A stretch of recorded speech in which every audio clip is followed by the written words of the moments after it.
नमस्कार दोस्तों, जय जोहार। मैं कौशल तिवारी और बिहिनिया संध्या में आपका स्वागत है। अमीर धरती के गरीब लोग, छत्तीसगढ़ राज्य बनते ही ये नारा जो गूंज रहा था, उसके बाद कितनी ही सरकारें आईं, कितने ही मंत्री आए। छत्तीसगढ़, छत्तीसगढ़ी और छत्तीसगढ़ियों के लिए क्या किया, क्या यह चिंता का विषय नहीं होना चाहिए। जिस छत्तीसगढ़ हम धान का कटोरा कहकर गौरवान्वित महसूस करते थे, उस छत्तीसगढ़ के किसानों की दशा किस तरीके से बिगाड़ी जाती है, इसका ताजा उदाहरण तो इस साल हुई धान खरीदी में देखा जा सकता है। कहीं टोकन की दिक्कत तो कहीं रकबा समर्पण। ऐसे में अब जिस धान के कटोरे को लबालब होना था, आज उसी राज्य के करोड़ों गरीबों की थाली पर संकट खड़ा हो गया है। खबर हैरान करने वाली है और डराने वाली भी है। तारीख नोट कर लीजिए, 1 फरवरी, यानी लगभग सप्ताह भर बाद छत्तीसगढ़ के 2,73,00,000 लोगों के घरों में चूल्हा जलना मुश्किल होता चला जाएगा। वजह सरकार की लापरवाही और अफसरों का खींचतान। राशन को लेकर कितने ही सवाल उठे, राशन कार्ड किस तरीके से रद्द किए गए, इसकी एक अपनी कहानी है। लेकिन आज हम बात कर रहे हैं उस पूरे सिस्टम का जिसने राशन दुकान में चावल का संकट खड़ा कर दिया है।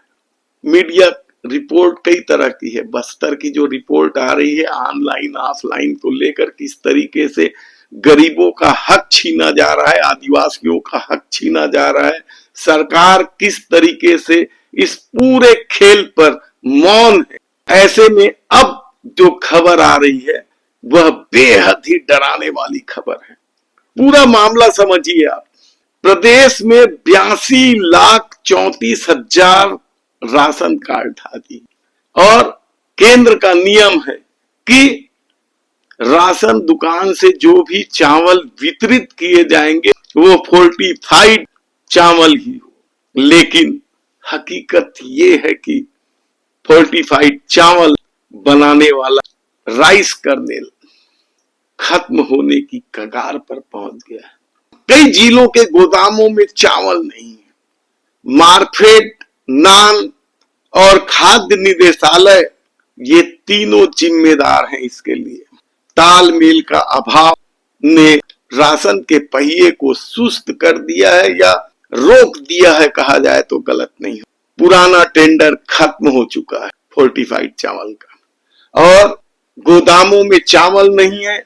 अफसर कुंभकर्णी नींद पर है, संकट सिर पर खड़ा है। टेंडर अभी भी जारी नहीं किए। ऐसे में भले ही नागरिक आपूर्ति निगम की प्रबंधक इफ्तार आरा यह कह दे कि हम जिन जिलों में ज्यादा चावल है वहां से चावल की सप्लाई कर देंगे उन जिलों में जहां के गोदाम में चावल नहीं, लेकिन क्या यह सिस्टम की घोर लापरवाही नहीं है? सत्ता का अजीबो गरीब नीति नहीं है। मिलर्स की अपनी मजबूरी है। यदि सरकार उन्हें फोर्टिफाइड चावल ही ना दे तो मिलर्स कैसे सप्लाई करेंगे? क्योंकि केंद्र सरकार का नियम है 100 किलो चावल में 1 किलो फोर्टिफाइड मिलाने का। सवाल मंत्रालय के एयर कंडीशन में बैठे अफसर का नहीं है। उन्हें कब चिंता है? उन्हें तो अपने मोटे तनख्वाह से फुर्सत नहीं है। 1 तारीख से जब झोली लिए गरीब राशन दुकानों पर जाएंगे तो उनके साथ क्या होगा, ये बड़ा सवाल अब उठने लगा है। क्योंकि जो मीडिया रिपोर्ट आ रही है और जो हमारी टीम ने बताया है उसके मुताबिक तो कई गोदामों में, कई जिलों के गोदामों में चावल ही खत्म हो गया है। राशन दुकानदार तक कैसे पहुंचाएं? एक और आलम यह है कि एक विभाग के अधिकारी दूसरे विभाग के अधिकारियों पर दोषारोपण कर रहे हैं। राइस मिलरों की अपनी समस्या है। 2023-24 और 2024-25 के कस्टम मिलिंग के चावल का भुगतान अभी तक उनको नहीं हुआ है।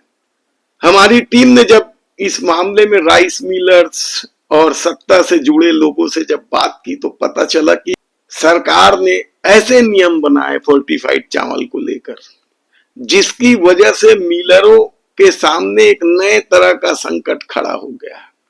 जानबूझकर ऐसे नियम बनाए गए ताकि कई राइस मिलरों को टेंडर में भाग लेने से रोका जा सके।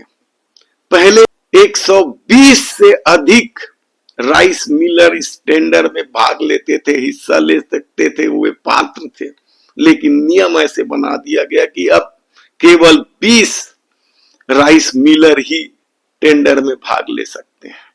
ऐसे में वो 20 लोग एक हो गए हैं। उन्होंने अपना एक रिंग बना लिया है, कहा जाए तो गलत नहीं होगा। कीमत को लेकर सरकार पर लगातार दबाव बना रहे हैं और सरकार उस कीमत पर तैयार नहीं है।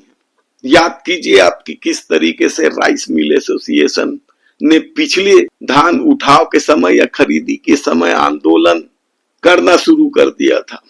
सत्ता के पास ताकत है, उसने मौका देखा और बृजमोहन अग्रवाल के भाई योगेश अग्रवाल, जो राइस मिल एसोसिएशन के अध्यक्ष थे, उनसे इस्तीफा करवा दिया।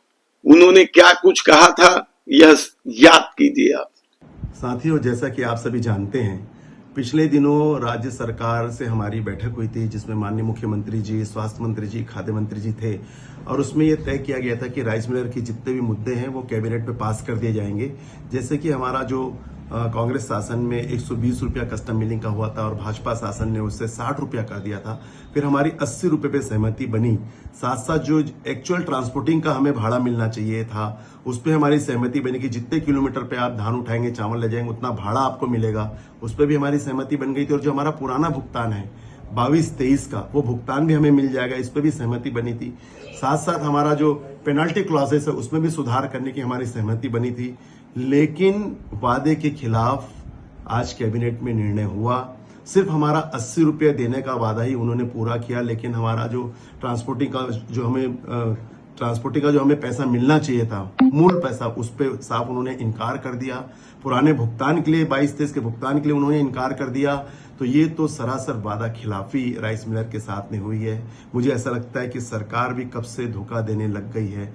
माननीय मुख्यमंत्री जी ने वादा किया था, अब हम किस पे विश्वास करें, हम किसके पास जाएं, हमें समझ में नहीं आ रहा है। अब हम कोशिश करते हैं कि हम केंद्र शासन के पास जाएं, माननीय अमित शाह जी से बात करेंगे, उनको पत्र भेजेंगे, प्रधानमंत्री जी को पत्र भेजेंगे, क्योंकि हमारे मिलिंग नहीं करने से किसानों का अरबों का धान पड़ा रह जाएगा, सरकार को अरबों की नुकसान होगा, मिलर भी सड़क पे आ जाएगा।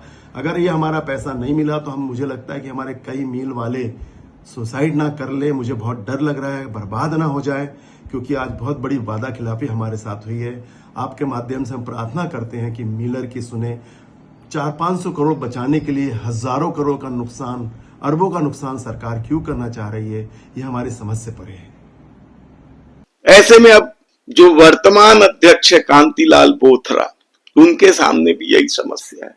यदि वह मिलरों के साथ खड़े होने की बजाय सरकार के साथ खड़े होंगे तो आने वाले दिनों में उनको भी दिक्कत हो सकती है।